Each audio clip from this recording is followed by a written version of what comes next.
আসসালামু আলাইকুম এভরিওয়ান, আমি লিমা। আপনার সবাইকে স্বাগত জানাই আমার চ্যানেল ক্রাফট ক্রিয়েশন বাই লিমাতে।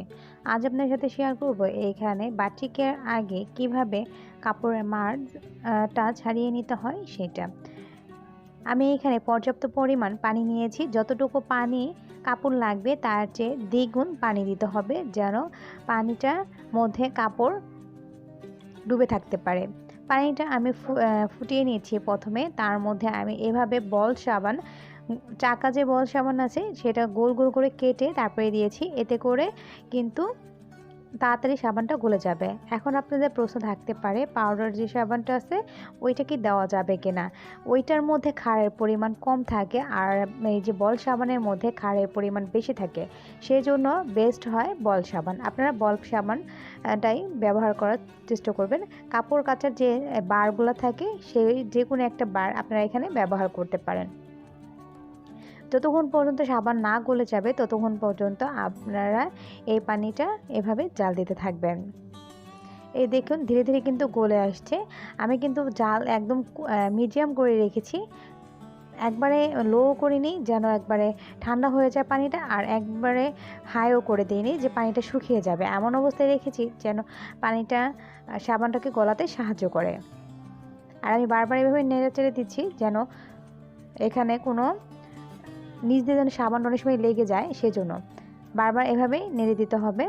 সম্পূর্ণ সাবান গলে গেছে। আমি এখন এর মধ্যে কাপড় দিয়ে দিচ্ছি। আমি এখানে নীল কালার এই কাপড়টা দিচ্ছি। এটার মধ্যে যদি এক্সট্রা কোনো কালার থাকে মানে সেটা বের হয়ে যাবে।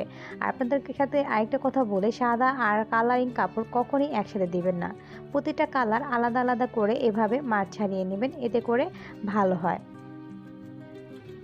এভাবে করে 10 মিনিটের মতো কাপড়টা সেদ্ধ করতে হবে। আর একটু পর পর এটাকে উল্টিয়ে পাল্টিয়ে দিতে হবে।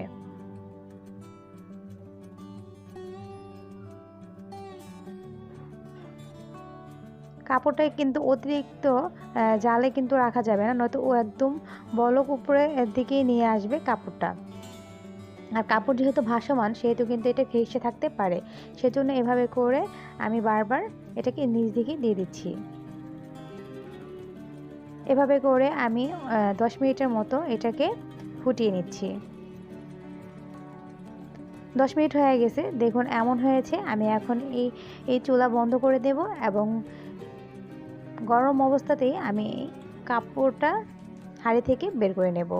সেজন্য সরাসরি আমি সিংয়ের মধ্যে নিয়ে ঢেলে দিচ্ছি। আপনারা চাইলে যে কোনো ভাবে আপনারা এটাকে করতে পারেন, আপনারা ওয়াশরুমে নিয়ে ঢেলে করতে পারেন, কিন্তু আমি যেহেতু ভিডিও করছি সেহেতু আমি সিংয়ের মধ্যেই কীভাবে করতে হয় সেটা দেখিয়ে দিচ্ছি।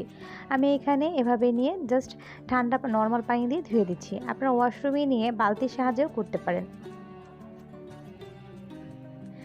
করে নিয়ে এটাকে এমন করে নেবেন, নেওয়ার পরে সম্পূর্ণ ভালো মতো ধোয়ার পরে যখন দেখবেন একদম পানিটা সাদা হয়ে গেছে, মানে পানির যে কালারটা সেটা চলে আসবে, তখন আপনারা এটাকে ভালো মতো পানিটা এরপরে ভালো মতো পানি ঝরিয়ে নেবেন, নিয়ে রোদ্রে শুকিয়ে নেবেন। যখন শুকিয়ে যাবে তখন আপনারা আয়রন করে যে কোনো শেপে নিয়ে আপনারা বাটিক করতে পারেন। ব্লক করার সময় এইভাবে মাছ ছাড়ানোর কোনো প্রয়োজন নেই, কিন্তু বাটিক করার সময় অবশ্যই প্রয়োজন আছে। এভাবে করে কাপড় থেকে মার ছাড়িয়ে নিয়ে আপনারা ভাঁজ করে অনেক দিন রেখে দিতে পারেন। আর অবশ্যই মনে রাখবেন, কাপড় মার ছাড়ানোর পর অবশ্যই আয়রন করতে হবে।